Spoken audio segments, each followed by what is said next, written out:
No.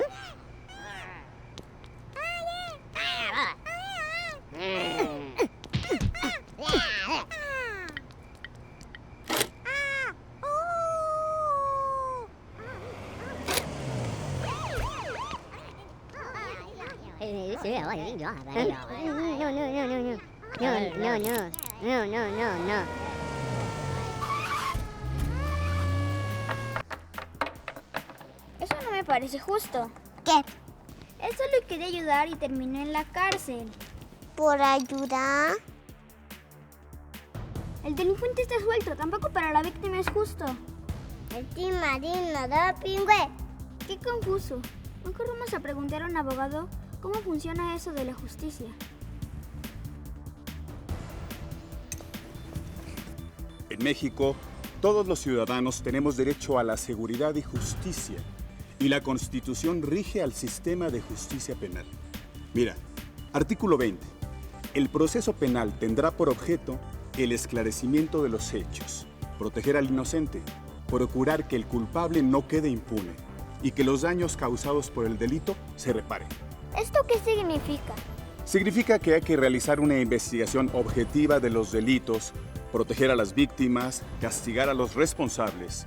Y lo importante sería pagarle los daños y rápido. Sí, lo más importante es que a la víctima le reparen el daño. Entonces, ¿para qué meten a la cárcel al otro señor? Pues para impedir que haga más daño y asegurarnos que esté disponible para la justicia.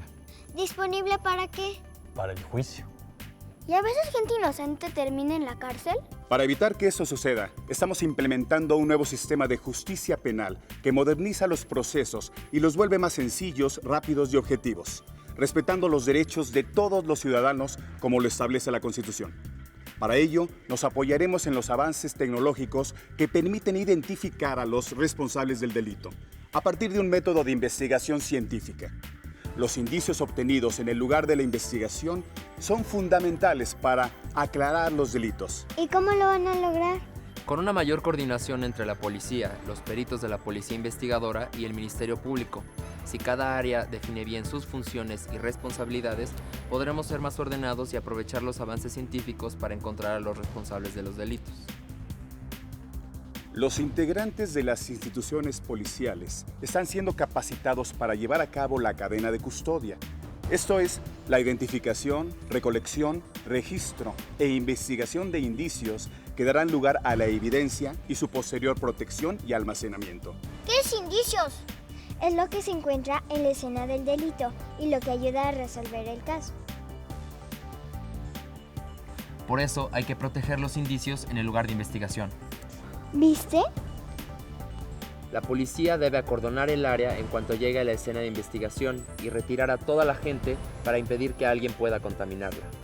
La policía investigadora, los peritos, los agentes del Ministerio Público y los jueces se apoyarán en el método científico para aclarar los casos. Sí, eso lo he visto en películas y también en la tele.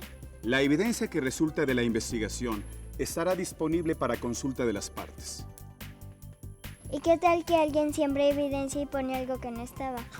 Lees demasiados libros de suspenso. Cada evidencia estará clasificada e identificada con el nombre y firma del oficial que la recolectó y del perito que lo investigó y entregó en la bodega de resguardo. Eso se llama cadena de custodia. ¿Yo no toco nada? Nadie debería de tocar ni mover nada, para que los peritos podamos hacer bien nuestro trabajo. ¿Cómo saben qué recoger? Cualquier cosa puede darnos una pista. La posición de los objetos o muebles, las huellas digitales, algún cabello que salió volando. También entrevistamos a los testigos con mucha atención, porque hemos visto que a veces se pueden equivocar o confundir a dos personas que vistan del mismo color. De principio no se debe descartar nada, así que nos tomamos nuestro tiempo. ¿Y cómo evitamos que un inocente esté en prisión mientras que investigan? Respetando los derechos del imputado, que es la persona que se cree que cometió el delito. El nuevo sistema de justicia penal pondrá mucha atención en eso. ¿Y cómo harán eso? El imputado tiene derecho a ser considerado y tratado como inocente hasta que se demuestre y se declare su culpabilidad. ¿Quién demuestra su culpabilidad? El Ministerio Público que representa a la parte acusadora debe de presentar los elementos de prueba, pero solamente un juez puede declarar la culpabilidad de una persona por medio de una sentencia firme. El imputado también tiene derecho a que le informen de qué se le acusa y a conocer sus derechos desde el momento de su detención.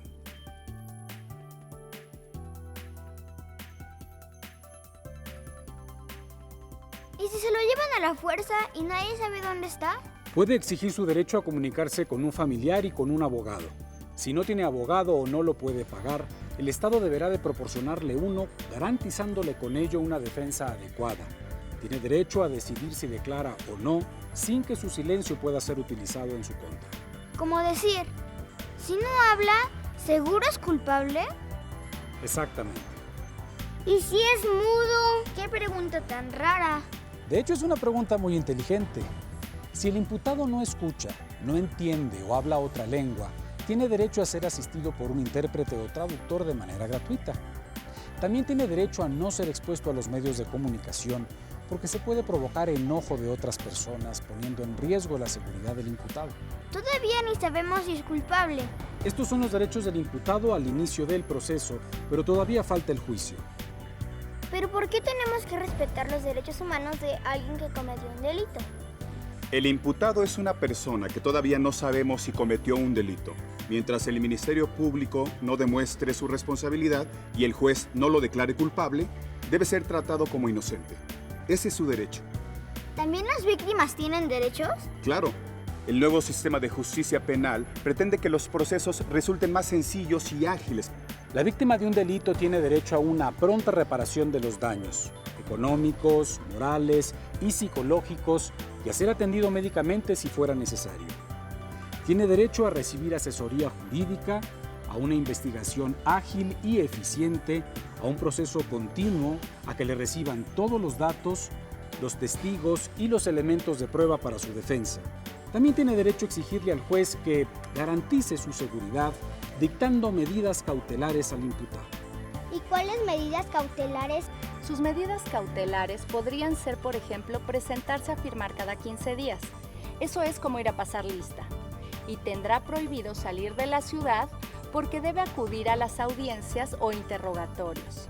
En otros casos más graves, tal vez los imputados tengan que someterse a vigilancia o arraigo domiciliario.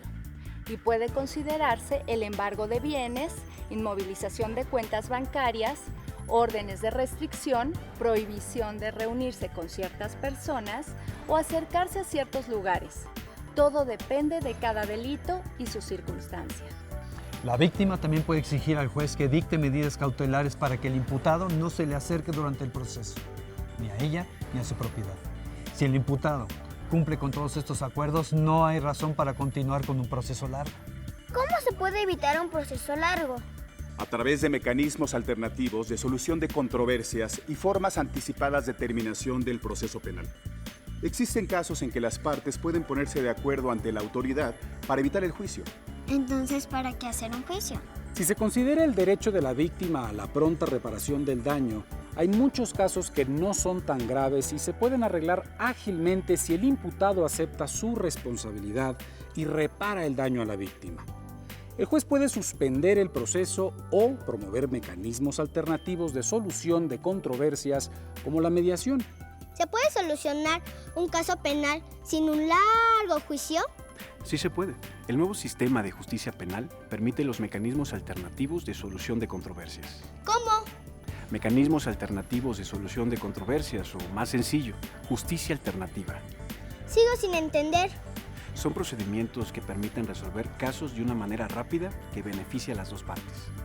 ¡Qué bueno! Porque nadie quiere estar perdiendo muchísimo tiempo en un juzgado para que le paguen sus daños o le devuelvan algo que le robaron. Si los casos penales no pueden resolverse con mecanismos alternativos, deben ir a juicio. A veces los procesos tardan porque toma tiempo juzgarlo todos. Las víctimas pierden tiempo y dinero y por eso con frecuencia prefieren no denunciar los delitos. Además, si los imputados son privados de su libertad durante el proceso, las prisiones llegan a estar sobrepobladas de personas que esperan sentencia. Por eso digo que no es buena idea lo del juicio. Con la justicia alternativa, las dos partes pueden ponerse de acuerdo para encontrar una solución que les convenga a los dos y que repare el daño a la víctima, además de devolverle su tranquilidad. ¿Dejan que las personas se arreglen solas y ya? No, claro que no. Es un proceso penal. La justicia alternativa está reglamentada. y el procedimiento será llevado a cabo por nosotros los facilitadores. Las partes deberán firmar un acuerdo que será evaluado por un juez. Como la versión corta de un proceso penal. Algo así, para que el sistema de justicia pueda concentrarse en los casos complejos como secuestros u homicidios y resolver los casos que se pueda con justicia alternativa. Es un camino que le conviene a las dos partes. ¿Cómo se repara el daño? Si el daño fue económico, pagando.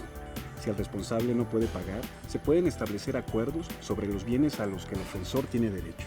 O sea, puede pagar con sus bienes o realizar actividades como pintar bardas o trabajos para la comunidad. ¿Qué pasa si no se cumplen los acuerdos del convenio? El juez ejecutará el acuerdo realizado previamente por las partes. Pero a veces los daños no se pueden reparar. Por eso hay casos que tienen que ir a juicio, pero ya no serán todos. ¿Y eso nos beneficia? Claro, porque agilizar los casos menos complejos dejará más tiempo para casos graves. O sea que no les van a poner atención a los casos menos graves. Y si es mi caso, eso no me va a parecer. Se va a poner atención a todos los casos, pero es un trabajo de equipo y las tareas van a estar divididas. Habrá jueces para cada tipo y parte del proceso. Jueces de control, de juicios orales y de ejecución de sentencias. Los jueces resolverán el caso garantizando los derechos de los imputados y de las víctimas u ofendidos. Lo más interesante del nuevo sistema es cómo el respeto a los derechos de las partes obliga a tener juicios transparentes. Para terminar, veamos los principios que rigen a los mecanismos alternativos de solución de controversias. Es voluntario, las partes lo hacen por propia decisión y convicción. Es confidencial, nadie tiene por qué enterarse de lo que sucede dentro de una sesión ni la información usarse en contra de ninguna de las partes. Es flexible, debe responder a las necesidades de las partes y es negociable entre ellas. Es imparcial. Los especialistas debemos estar libres de favoritismos y no dar ventaja a ninguno de los dos. Es equitativo. Las condiciones deben estar equilibradas y los acuerdos serán recíprocos y satisfactorios para las partes. Porque las medidas cautelares son también para proteger a las víctimas y a la sociedad. El crimen organizado, los delitos violentos realizados con armas de fuego o explosivos, el secuestro, así como delitos contra la salud o la seguridad de la nación y cualquier otro que ponga en riesgo la vida o la integridad de otras personas, serán sujetas a prisión preventiva inmediatamente. ¿Y el señor del doble robo? Violó la ley y debe ser sometido a proceso penal, pero considerando que el imputado no ha cometido otros delitos, no pone en riesgo a nadie y no parece tener motivos para huir, el juez puede permitirle vivir su proceso en libertad. Antes de determinarlo, el juez revisará sus antecedentes personales, si tiene familia, casa, empleo fijo y buenas referencias de sus vecinos. Las medidas cautelares respetan el derecho del imputado a ser tratado como inocente hasta que se demuestre y declare su culpabilidad y le permitan continuar con su vida conservando el empleo o fuente de ingresos mientras se le dicta sentencia. O sea que con la justicia pronta, el proceso será más rápido y los plazos y costos serán menores. Así es, porque los jueces podremos dictar sentencia o resolver los casos en una sola audiencia pública. Sea el imputado responsable o inocente, se deben de respetar sus derechos en todo momento. Eso es menos latoso. ¿A quién se le ocurrió? La reforma constitucional en seguridad y justicia es la respuesta a la demanda que la sociedad civil hizo al Congreso de la Unión de mejorar la impartición de justicia en nuestro país.